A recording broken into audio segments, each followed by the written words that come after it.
Welcome back नाजरीन। हम गुफ्तगू कर रहे हैं राना एहसान अफजल खान साहब से और तैमूर सलीम झगड़ा साहब से, और हम उनसे बात कर रहे हैं सियासत पे। तैमूर साहब, हुकूमत की कंफ्यूजन तो आपको नज़र आती है सर, बट जो आपकी जमात की इस वक्त हालत है उसको भी देखें। मिसाल यूसुफजई साहब जो है वो कभी सलमान अकरम राजा को अटैक करी है, सलमान अकरम राजा साहब जवाब दे रहे हैं। 27 सितंबर की तारीख आ गई है, खुद आपकी जमात के लोग कह रहे हैं कि पता नहीं ये तारीख कहाँ से आई है। कुछ लोग तो यहाँ तक कह रहे हैं कि शायद सुहेल आफरीदी साहब को इस्टेब्लिशमेंट से या मोहसिन नकवी साहब से बात करके ही तारीख तय की है। अरे आप बड़े मुश्किल सवाल कर रही हैं। देखें, पीटीआई की कंफ्यूजन को डिनाई करना जरा मुश्किल है, और मैं अपने सारे कॉलीग्स को यही कहूंगा कि देखें, कुछ तो वक्त होता है जहां पे आप जो है वो लार्जर कॉज को देखते हैं। सिस्टम कोलैप्स कर गया, हुकूमत तबाह बर्बाद है, तो इसका ये मतलब है कि हम है वो दिखाएं कि हम एक क्रेडिबल ऑल्टरनेटिव है। अफसोस हुआ ये लड़ाई, आपको पता है कि सलमान राजा जो है वो एक डिस्टिंग्विश्ड लॉयर हैं, बड़े हाई कैलिबर के इंटेलेक्चुअल हैं। तैमूर साहब ये बताएं कि कहीं आप लोगों की इस जी मैं यही पूछना चाह रही थी कि कहीं ये तो नहीं है कि आप लोगों की ये जो इतनी ज्यादा लड़ाइयां होती हैं इसकी कहीं खबर इमरान साहब को पहुंच गई और इसलिए इमरान खान साहब ने अकबर एस बाबर को पैगाम भिजवा दिए, क्योंकि वो आप लोगों से इतना तंग आ गए हैं कि वो सोच रहे हैं कि इससे बेहतर तो है कि मैं अकबर एस बाबर को ही पार्टी में रख लेता।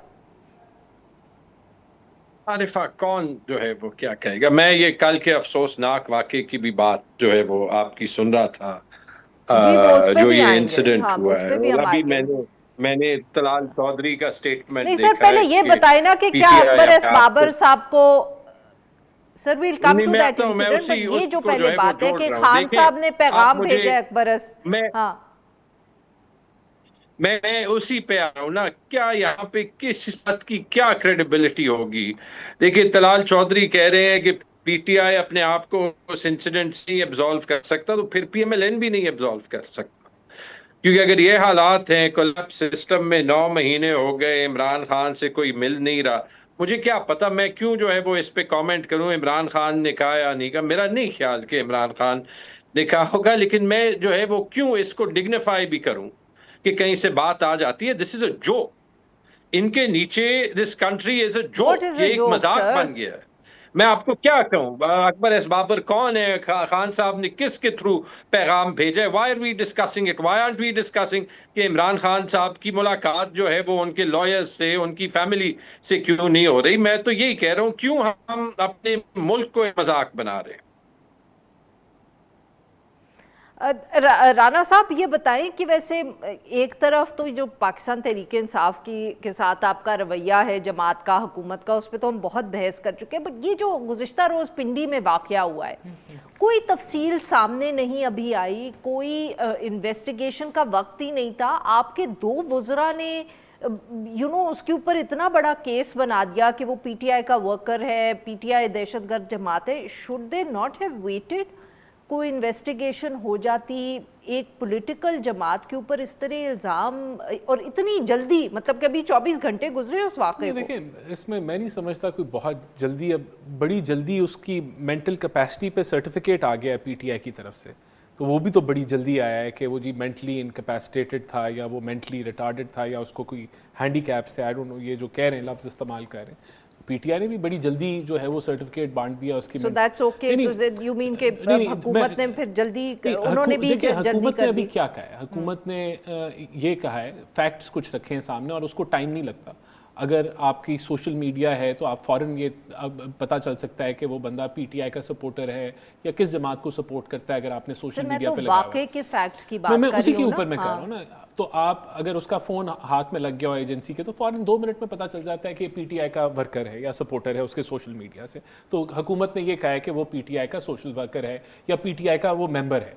अच्छा, नंबर 2, ये भी पता लग गया कि उसकी इस बंदे से जिसको उसने गोली मारी, जिस ऑफिस जो अहलकार था, वो उसका कोई रिश्तेदार नहीं था, कोई उससे कोई ब्लड रिलेशनशिप नहीं था। ये भी फ़ौरन इसका तयन हो जाता है कि भाई ये किस फैमिली का है।